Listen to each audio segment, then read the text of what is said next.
Bonjour tout le monde. Dans cette partie, on va voir une autre application concernant l'électrostatique. Et dans cette partie, on va étudier le dipôle électrique. Donc, on va étudier le dipôle électrostatique. Donc, d'abord, c'est quoi un dipôle? Donc, un dipôle, c'est l'association de deux charges, l'une chargée positive et l'autre chargée négativement. Donc moins plus. D'accord? Donc on va appeler ce point-là P, chargé avec plus Q. Et ce point-là, on va l'appeler N, chargé avec moins Q. Et ça constitue un dipôle électrique. Donc dans cette application, on va étudier le potentiel créé en un point M. D'accord? Donc ça veut dire quoi? Ça veut dire ce potentiel, ce dipôle électrostatique, on va chercher son potentiel qui le crée dans ce point M, et en trouvant le potentiel, on va en déduire le champ électrostatique. Donc voilà, je vais continuer le schéma. Donc je vais considérer le centre de cette distance-là, entre P et N.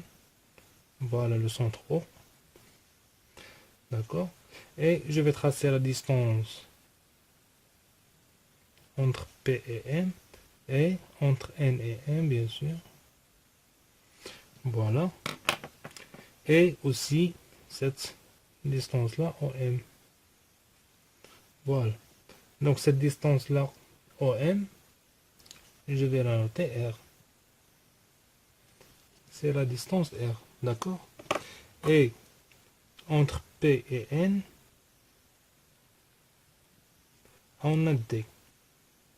Donc OP, c'est D sur 2, et ON, c'est aussi D sur 2. Donc voilà, je pense qu'on a fini notre schéma. Voilà. Donc maintenant, on va entamer notre raisonnement. On cherche le potentiel au point M. Donc voilà V. À quoi est égal le potentiel au point M? Donc notez ici qu'on étudie des charges qui sont discrètes. D'accord? Donc d'abord, on va voir la définition du potentiel. Comme pour le champ électrostatique, c'est la même définition. 1 sur 4 pi epsilon 0. Donc Q, qui va créer le potentiel. Et ici, au lieu de diviser par R au carré, on divise seulement par R. La distance entre où est placée la charge et le point où le potentiel il est créé. Donc voilà le vecteur direct. Ici, sans vecteur directeur, bien sûr.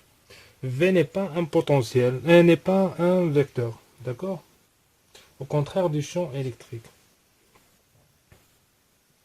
Donc voilà la relation qu'on va utiliser. Donc V au point M, ici pour les charges discrètes, ce n'est que la somme du champ créé par la charge positive plus le champ créé par la charge négative. Donc voilà, on va établir notre expression. Qu'est-ce qu'on va avoir? Ici, plus Q, bien sûr,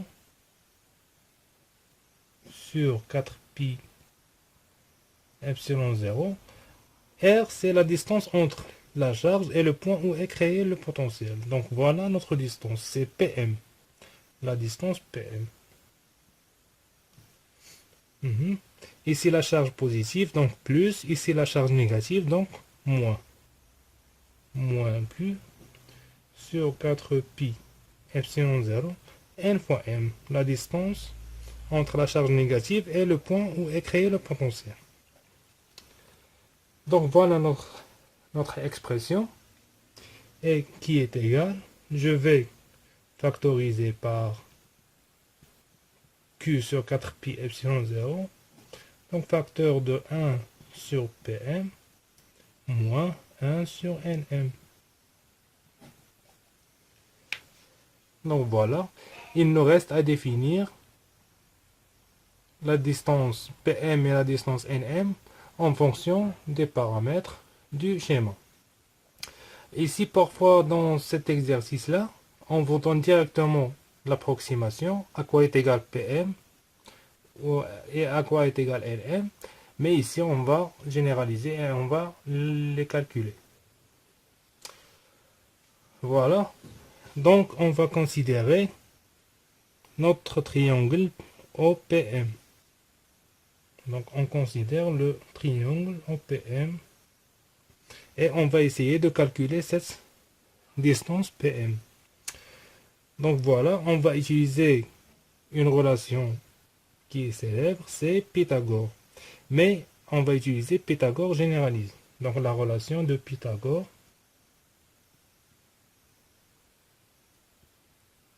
généralisée.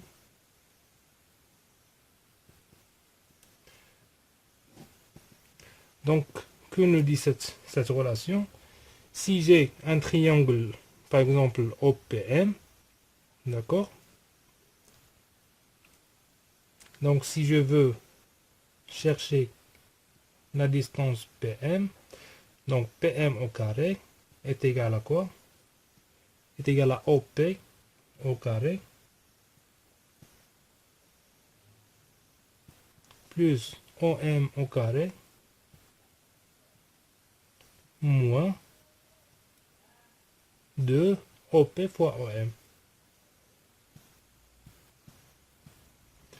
fois cosinus de l'angle entre OP et OM. Ça veut dire l'angle POM. Voilà. Donc, si POM est un angle de 90 degrés, on retrouve la célèbre relation PM carré est égal à OP au carré plus OM au carré. Parce que cosinus de pi sur 2 est égal à 0. C'est un cas particulier. D'accord? Donc je vais noter cet angle-là, θ. Voilà. Et ça va être cos θ ici. Donc je vais remplacer maintenant. OP, c'est D sur 2. Donc ici à ici, bien sûr. Et c'est la même distance ON. D'accord? Donc OP au carré, ça veut dire D carré sur 4. Plus OM au carré, c'est R au carré. Moins 2 R fois D sur 2.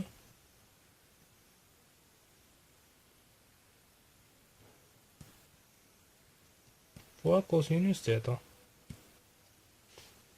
Voilà PM au carré. Et on va encore simplifier. Donc je vais aller en parallèle entre PM et NM. Par contre, NM au carré. Donc pour trouver NM au carré, on considère ce triangle-là, ONM. Où l'angle qui nous intéresse, c'est cet angle-là. D'accord? Et cet angle-là, c'est égal à quoi? Cet angle total, c'est pi. Et cet angle-là, c'est pi moins θ. Donc, d'abord l'expression. Voilà, on va avoir nm au carré est égal à quoi? C'est on au carré plus om au carré moins 2 on fois om fois cosinus de cet angle-là. C'est pi moins θ. Voilà. Donc ici, avec une petite remarque, que cosinus de pi moins θ est égal à quoi? Est égal à moins cos θ. Donc c'est une relation trigonométrique. Donc pourquoi on a utilisé cette relation? Pour écrire NM et PM avec le même angle θ. D'accord? Parce qu'on va factoriser avec les deux. Donc voilà, je vais remplacer maintenant. En N, c'est D sur 2, donc D carré sur 4. Plus R au carré, moins 2 R fois D sur 2, moins cos θ. Donc moins avec moi, ça va devenir plus ici. Voilà. Et nous, qu'est-ce qu'on cherche? On cherche 1 sur PM. D'accord? Donc, à quoi est égal à PM? Ce n'est que d carré sur 4 plus R au carré moins R fois D cosinus θ à la puissance 1 demi. Donc, pareil pour NM. À la différence, ici, moins va devenir plus. Donc, plus R fois D cosinus θ. Le tout à la puissance 1 demi. Donc, comme vous avez remarqué, dans la relation, on a 1 sur PM. Donc, 1 sur PM